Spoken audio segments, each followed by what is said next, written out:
বেড়েই চলেছে, বাড়তে আছে।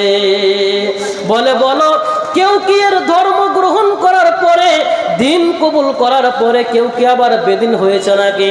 অর্থাৎ ইসলাম কবুল করার পরে আবার ইসলাম থেকে ফিরে চলে গেছে নাকি? বলে না না না, ইসলাম কবুল করার পরে কেউ ইসলাম ত্যাগ করে আর আসে না।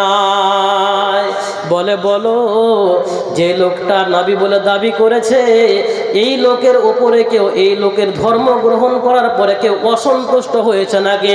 বলে না, কেউ অসন্তুষ্ট হয় নাই।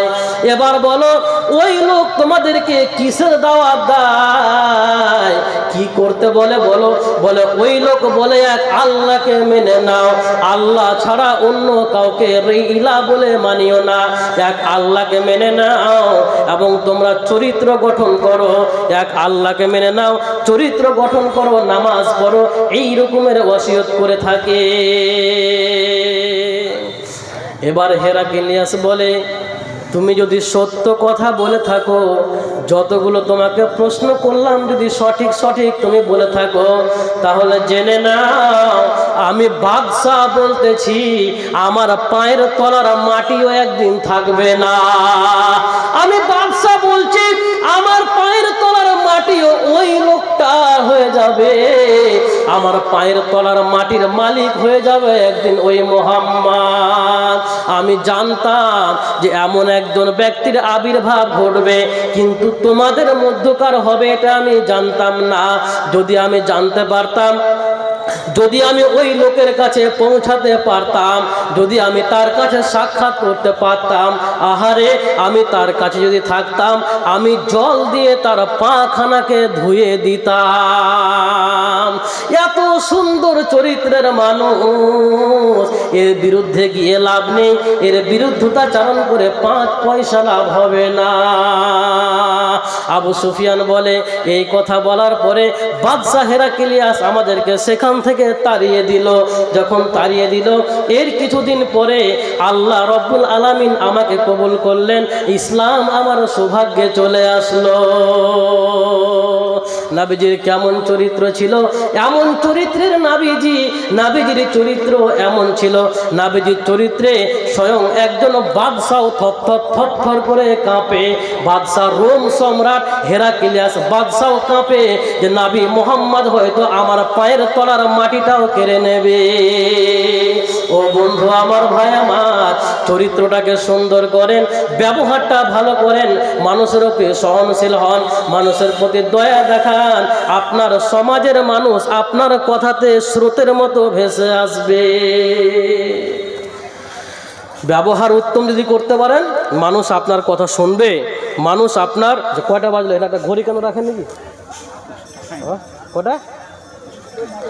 চরিত্র ভালো করলে আপনার কথা মানুষ শুনবে। 25, আচ্ছা যাচ্ছি। চরিত্র ভালো করলে আপনার কথা মানুষ শুনবে, কঠোর ভাষী হলে আপনার কথায় কেউ আসবে না। আজকে সমাজের কাজ কত বাকি আছে। আমরা মনে করেছি শুধুমাত্র মসজিদ তৈরি করার নাম সমাজ সেবা, শুধুমাত্র মসজিদের টাইলস লাগার নাম সমাজ সেবা, মসজিদে ভালোভাবে চকচকে পাথর দেওয়ার নাম এটা সমাজের উন্নতি, কোটি টাকা দিয়ে মসজিদ তৈরি করব। কখনো একবার ভেবেছেন সমাজের কত দুঃখী মানুষ, কত অভাবী মানুষ খেতে পায় না, তাদের জন্য সমাজ কি করেছে? মেম্বারে চোরে খতিব খুতবা দেয়, চোরের হাতটা কেটে নাও। আল্লাহ বলেছেন, ওয়াশারিকু ওয়াশারিকাতু ফাকতাউ আইদিয়াহুমা, চোর চোরনি ধরা পড়লে হাত কেটে নাও। ও ইমাম সাহেব, ও মরুল সাহেব, ও সর্দার সাহেব, সেক্রেটারি মশাই, আপনার সমাজে 5টা চোর থাকলে তারা কেন চুরি করে একটু খবর নিয়ে দেখেন। প্রথম যেদিন চুরি করেছে নিশ্চয় টাকার জন্যই চুরি করেছে, নিশ্চয় অভাবের জন্যই চুরি করেছে। চুরি করা অভ্যাসটা কারো একদিনে হয়ে যায় না। অতএব চোরগুলোকে ধরে নিয়ে আসেন, চোরকে ধরে নিয়ে এসে বাবুরে চুরি করো না, এটা মহা অন্যায়। কাউকে একটা টোটো কিনে কাজে লাগিয়ে দেন, কাউকে একটা দোকানদারিতে বসিয়ে দেন। এইভাবে সমাজের দুস্থ অসহায় মানুষগুলোকে, পথভ্রষ্ট মানুষরাকে সঠিক পথে নিয়ে আসতে হবে। ইমাম সাহেব দাঁড়িয়ে ভাষণ দেয়, ও শোনো গো, যদি কেউ জেনা করে, যদি কেউ ব্যভিচার করে, তাকে 100 লাঠি পিটাতে হবে, বিবাহিত হলে পাথর মেরে মেরে রজম করতে হবে। ফতোয়া দিলে সমাজে সংসদ স্বজন শুধু হবে না, শুধুমাত্র মেম্বারে চড়িয়ে ভাষণ দিলে জেনা বন্ধ হবে না। ও ইমাম সাহেব, ও সেক্রেটারি মশাই, ও সভাপতি সাহেব, একবার যান বেশ্যাখানা গিয়ে উপস্থিত হয়ে যান। কোনোরকম ভাবে বেশ্যালয়ে গিয়ে দেখেন অনেক মহিলা টাকার জন্য নিজের দেহ বিক্রি করে খাচ্ছে।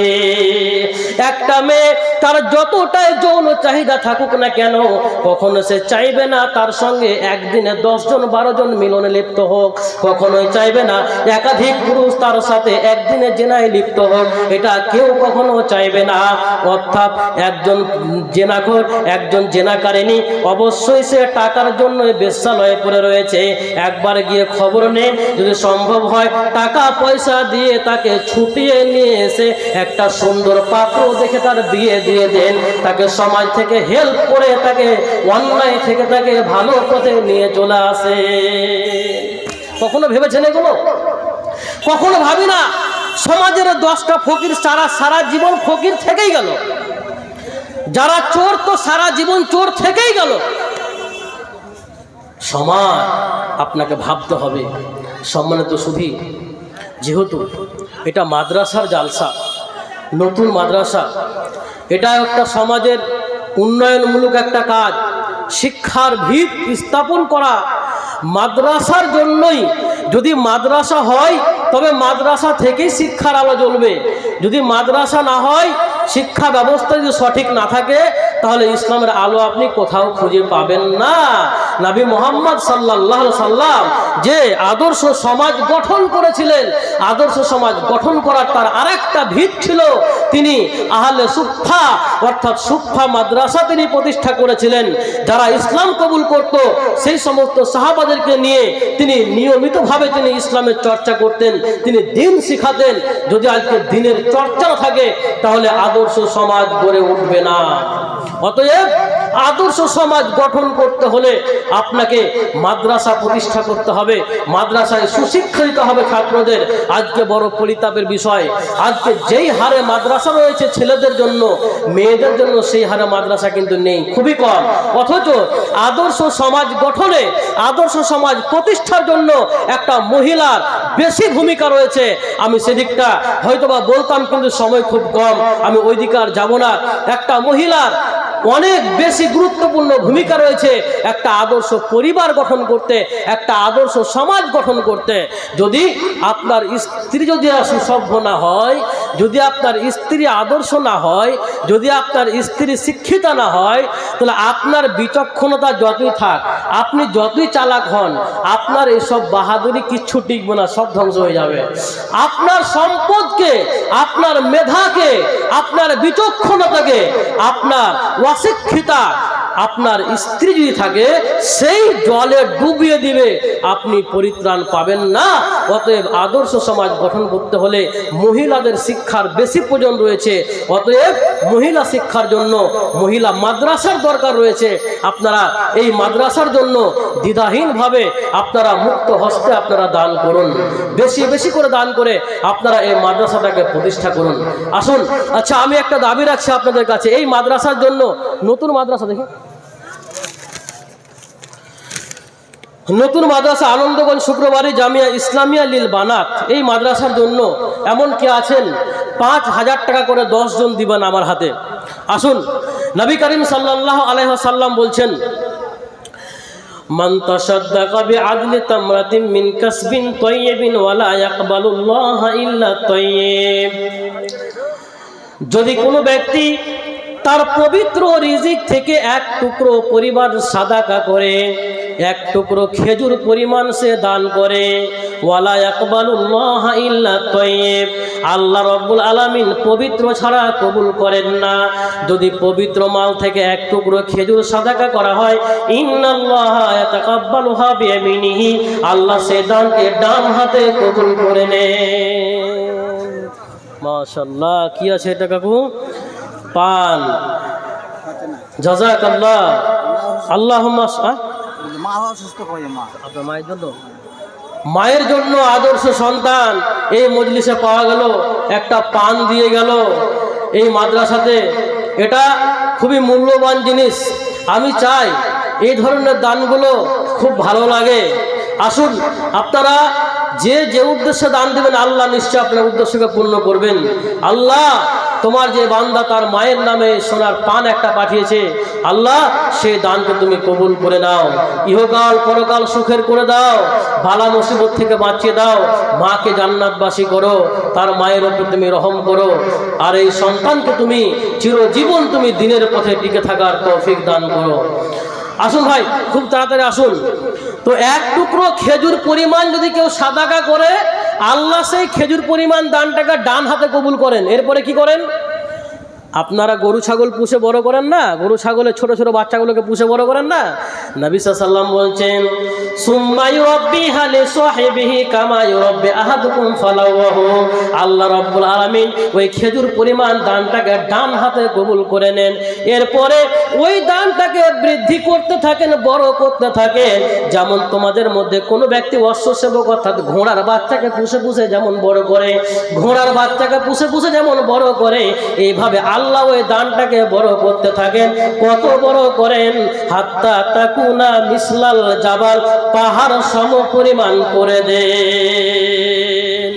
এক টুকরো দান আল্লাহ রাব্বুল আলামিন পাহাড় পরিমাণ করে দেন। আমাদের হাতে যখন দান দেন, বক্তার হাতে আমরা কি বলি?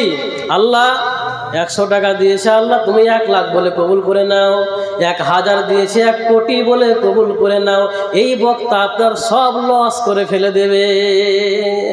আমি বলছি 1 কোটি, আর আল্লাহ বলছেন পাহাড় পরিমাণ করে দেওয়া হয়। এতটা আল্লাহ এই দানটাকে বড় করবেন। আজকে আপনার 100 টাকা আর 100 টাকা থাকবে না, আজকে আপনার 10 টাকা 10 টাকা থাকবে না, 1000 টাকা থাকবে না, এটা আল্লাহ পাহাড় পরিমাণ করে দেবেন। হাত্তা তাকুনা মিসলাল জাবাল। মাগো তোমার কানের দুলটা মাদ্রাসাতে দিও,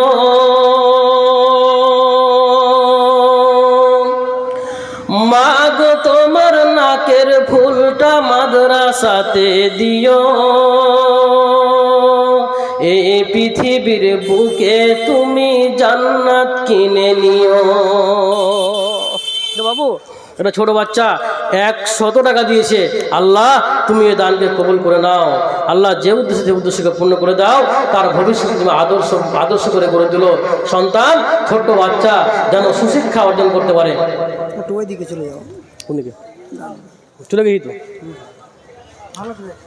মাগো তোমার কানের দুলটা মাদ্রাসাতে দিও,